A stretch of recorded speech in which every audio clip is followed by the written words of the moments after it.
Okay, it is Monday, June the 8th, and it's 8:30 p.m. Central Standard Time. And welcome to week number 5. Believe it or not, already week number 5. And the quarter be over pretty soon. Um, and so I'm Professor Richard Wright, and I'll be here for the next hour or so, giving you information and details about the assignments and everything for this week. So let's get into the recording itself and look at the home page. You can see that we got weeks 1 to 4. Uh, Today is week 5. Next week will be the final lecture. And so before we get into our announcement, let's look at the course calendar.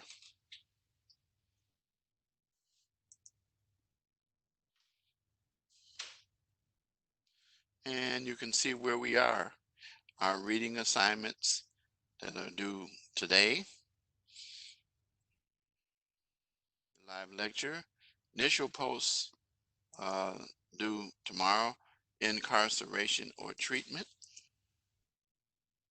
and then reply post is due Saturday the 13th, and then your course project, final written course project for week 5 will be due on Sunday. And then your quiz, which is timed. Of course, you know how that works. We've been talking about that every week. Okay. And I want to let you know that your assignment for uh, week number 4, I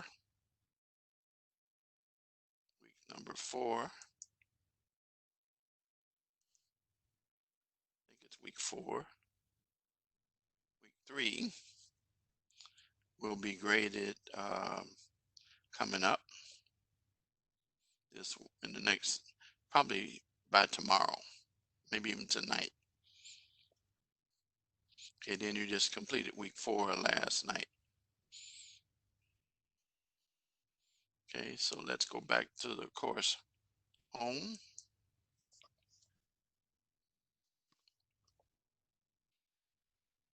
So let's see what the announcement is for this week. Let's get into it. Drug-related criminal activity. The public health perspective will be presented. Chapter 9 of Drugs, Crime, and Justice was the text book, and I already gave you the PowerPoints for this class. We're going to talk about drug addiction, public health perspective, uh, video. Chasing the Dragon will be most of what this week's lecture will be about. Your discussion assignment, incarceration or treatment. Initial post is due tomorrow night, reply post due Saturday. Finally, complete the course project, which will be the final one, heroin and addiction, one person's journey, and then the quiz. And then you know what my motto is all about. So let's get into the module itself.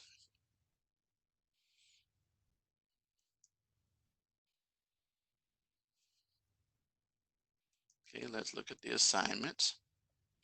Again, here is the final part of the course project. And for this part of the project, you're going to review your notes from the video that I'm going to be showing tonight, which is very extensive. It's very long, but I'm going to put it on tonight.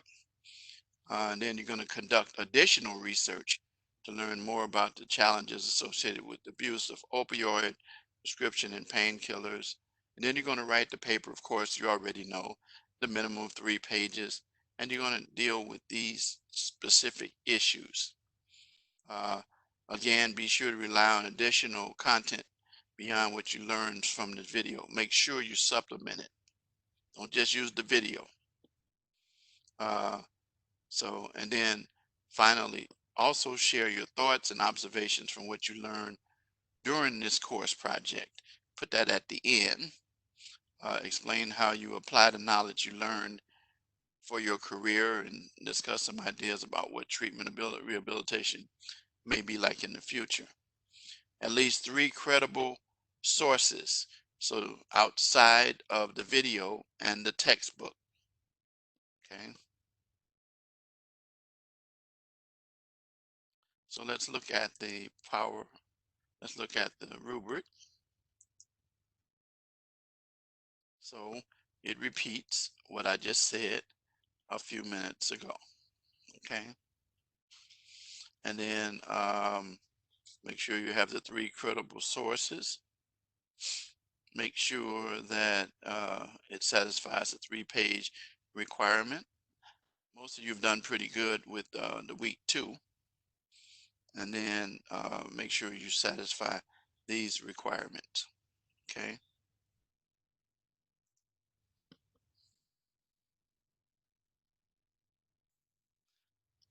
So that's due Sunday, the 14th. And then your discussion, incarceration or treatment. So you're going to look at these facts, this information, and then for your first post, discuss an alternative that you believe is more effective than incarcerating uh, for drug-related offenses. Um, and then your reply post, you're going to respond to a student who responded to a different choice. And then your quiz, you know how that works. And then your live lecture point. So let's get into the module itself and discuss the topics. Now, one of the things that we're going to talk about, drug addiction, the public health perspective. I'm not going to use indicators of youth activity because we're going to deal with chasing the dragon. We've already talked about these other things. All right. So now, one of the things that you should be aware is that in this course, you have looked at the fact that this is a very serious health problem. If you've paid attention to some of the things that have come out of these protests that have been taking place, and you have to be careful about the language. There's been calls for defunding the police department. And really, what they're really saying is not to have less police, but what they want to do is also focus on some social programs, some things that could benefit individuals as opposed to um, incarceration. In other words, to cut down on the number of uh, individuals who might be arrested. I remember years ago, my mentor, the late Justice R. Eugene Pincham, he used to say that it is cheaper to educate than to incarcerate. So education was one form of helping, and that was with the probation challenge that I've shared before with students, where you came before the judge and you were charged with a non-serious, non-violent offense, and then you qualified for probation. And so education helps. But we also recognize that vocational training and other things of that nature help as well. And so one of the big issues that you have discovered in this course is that there is a strong correlation between drugs and the crimes that people commit to support those habits. And so, what you're going to discover here today is that law enforcement is recognizing the seriousness of this, and it's not as simple as taking people, locking them up. They need to get help. And so there are a number of programs, and I'm going to introduce one of them. I sent you something, but I'm going to bring it up in just a few minutes. So let's talk about what it says right here.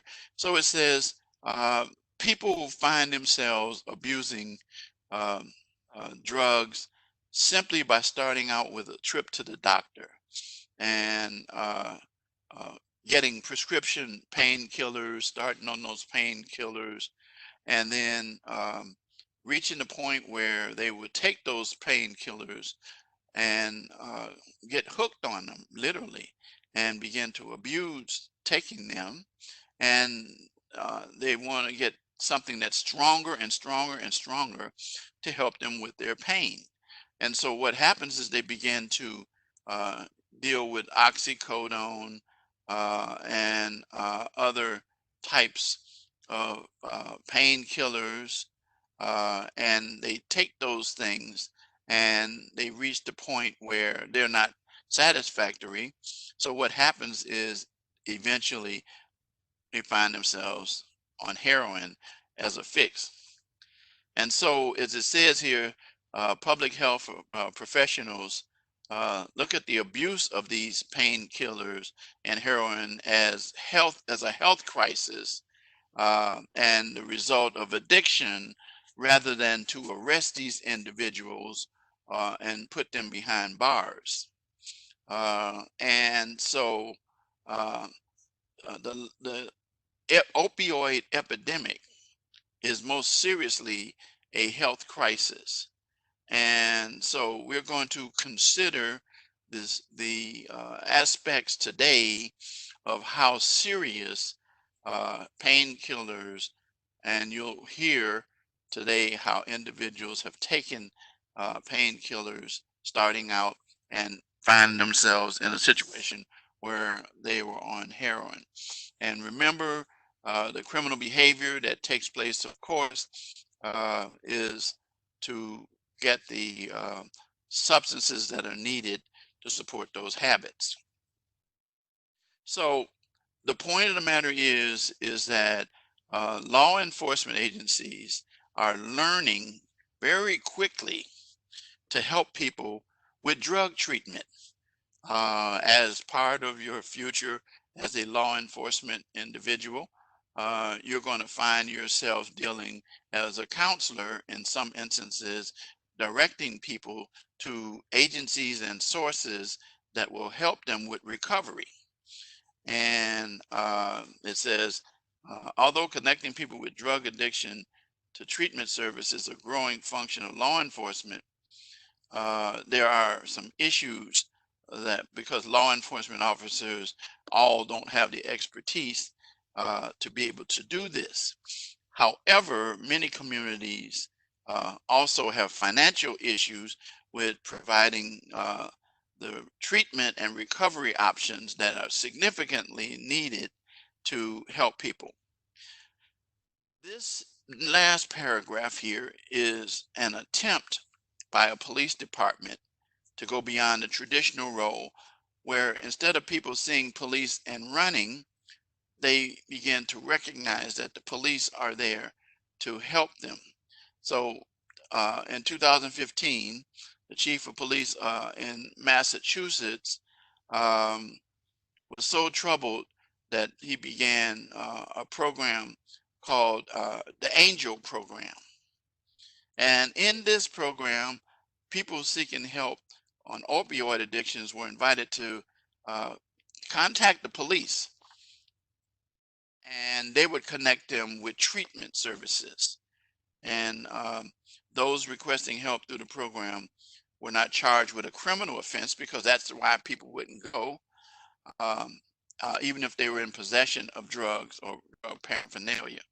So under this type of a program, the police department um, operated as an entry point to dealing with the treatment process. And this is one of many examples. Now, I want to share with you an example that I sent you. I sent you the information. Give me a minute while I pull it up.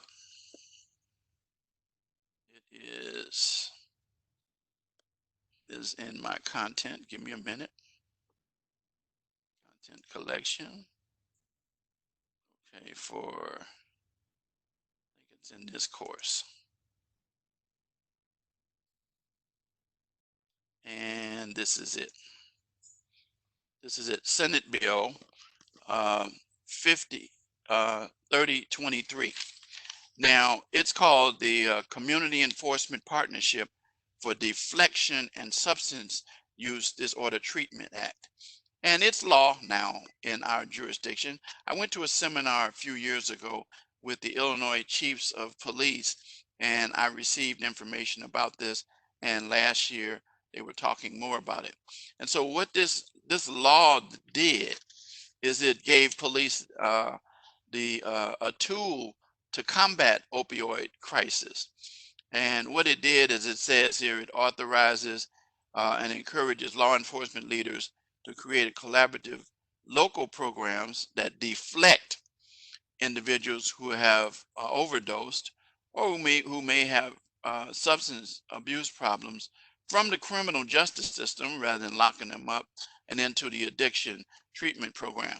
So what exactly are these programs? It says description right here in this paragraph makes it quite clear. And again, you should have a copy of this because I emailed it to you last week. Police officers are on the front line of the opioid crisis because of the fact that police officers often run across people who are in uh, high on these drugs, as you're going to see in the video coming up in just a few minutes. Traditionally, they've either took those individuals into custody and arrested them or not arrest them.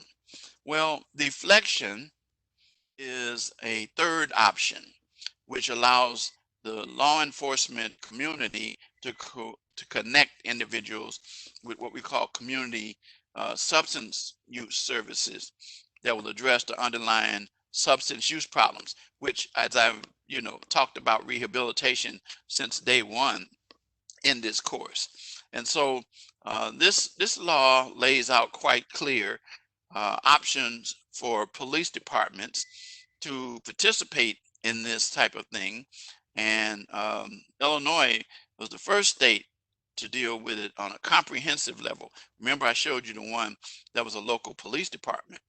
But what it does in this law is it lays out the program and it ensures that the deflection program is understood by helping the individuals through the Illinois Criminal Justice Information Authority to set up the data collected and to help receive funding to perform these types of services. And modeled after the Good Samaritan, there are protections where police officers and other first responders are given what we call Good Samaritan protection, so that because of the use of the oxycodone, noxolone, um, prevents individuals from filing suits against individuals who provide good faith attempts to try to save the lives of individuals or people. And so there is a need for this now, and so it's a voluntary program. But notice some of the statistics that are on here, and some you can't really read on here, but I'll read it for you. It says opioid deaths in Illinois. Listen to this. The number of opioid deaths from all opioids increased by 82% in the last 3 years. Opioid drug overdoses killed 45% more people than even homicides. Opioid drug overdoses killed 25% more people than motor vehicle crashes. And then opioid drug overdoses killed more people than people who died due to all gun-related causes, including homicide, suicide, and accidental shooting. Opioid overdoses are a urban, suburban, and a rural problem. And so this is a serious attempt. You can do some research on Senate Bill 3023 and how it works. Now, on the back of it, I didn't give you the back part, but on the back of it, it lists a bunch of organizations, and I can tell you that there are organizations from various social agencies, prosecutors, law enforcement departments all over the state of Illinois, and there's many.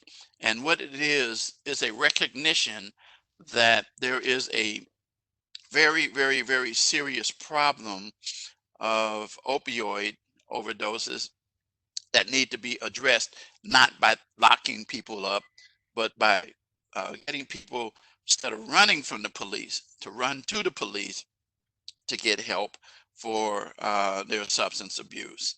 And I think in the long run, if programs like this can continue, it will help individuals. There was a gentleman that I met by the name of Tim Ryan a few years ago who came to the Rasmussen campus in Romeoville, and he wrote this book.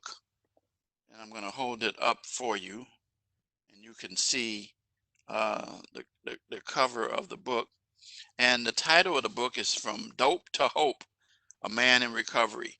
And this book details the story of one man who became a substance abuse counselor after having utilized drugs himself.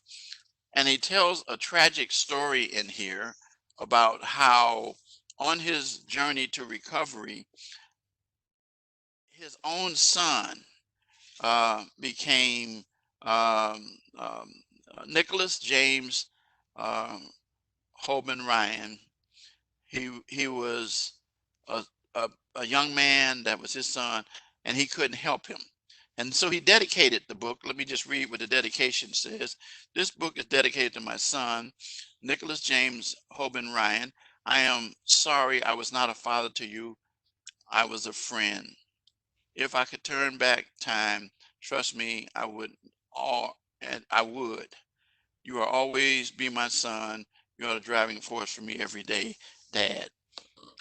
If you want to, you can get the book. It's called A Man in Recovery, and it's by Tim Ryan. You can probably find it. It's published by Spiritus Communications. You can go to spirituscommunications.com. Their phone number is 919-732-5549. And you can, uh, uh, it was written in 2017. So it should still be around. And I highly recommend you try to get this book. If some people can find books by the ISBN number or the library number, it's ISBN 978 0 984 5917 2 5. And that's a way to get it, or you can reach out to me and I will see if I can help you get this book. But he gave us a detailed story for about a couple hours, sharing with us the experiences of what he went through. So Senate Bill 3023 is Illinois' contribution in terms of dealing with deflection and substance abuse order, and the departments are catching on with it. The problem is funding, and hopefully the federal government will provide more funding. And what some of the people in the community are saying in some of these protests is that we need more types of program like this, and also, well, aside from that, getting off into the teaching of law enforcement in terms of force. And as a result of protests, there are some things that are on the move to change there. It's a lot of work ahead. But regarding drugs, it is important that programs like this continue to pop up in the United States of America. Okay. One of the chief that brought this to my attention, Eric Gunther, of the Mundelein Police Department. He was the forerunner of it, and he was the one who provided the discussion along with the people from the Illinois Department of Criminal Justice. They are really big on providing information. Illinois Criminal Justice Information Authority. I've given you some articles in this course that they did. So that is something that I wanted to share with you tonight from this area. So you can take your time and go through and do this. So at this point, I'm going to take off my headset and I'm going to turn off my camera, my video.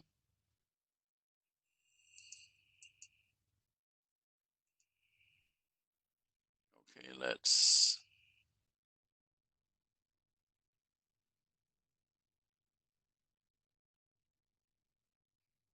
turn it off first. Okay, there we go.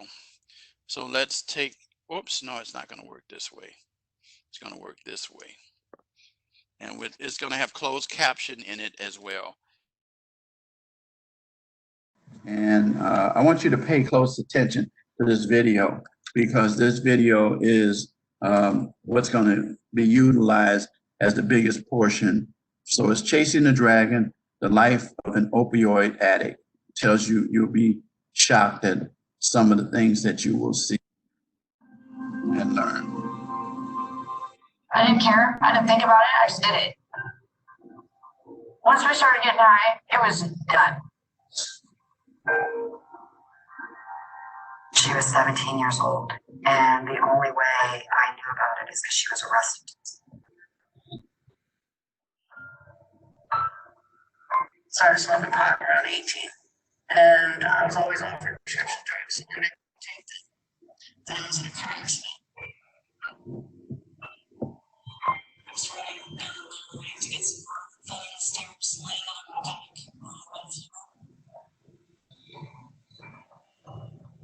Stop smoking pot. Just because it's all risk. We didn't do it for me. I definitely restarted it. That's all I said.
I spend my Sundays looking at her headstone and matchings. Probably spending my Christmases there, her birthdays there. All because she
Well, well, you see that what I was talking about.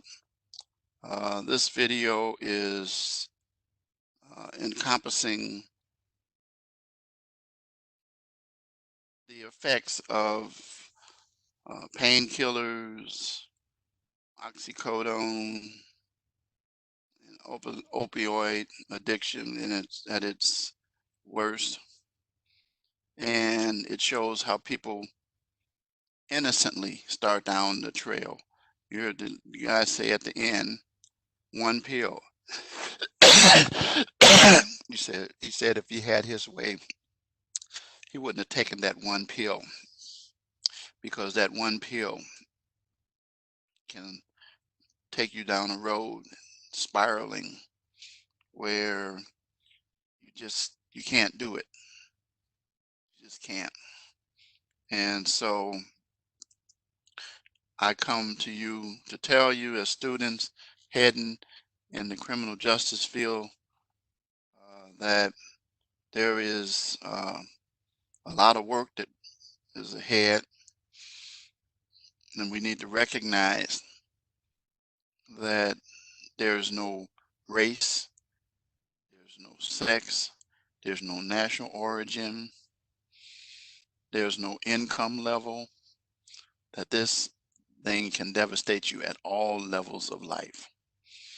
And so I encourage you to continue to study this and recognize this when you become law enforcement individuals, or whatever area of criminal justice you work in, whether it's corrections, probation, parole, or anything that you work in the CJ field. So that's the end of tonight. I'm going to leave you with a key phrase, which you can probably figure out, but it's chasing the dragon. Just give me that. Give me chasing the dragon for your points.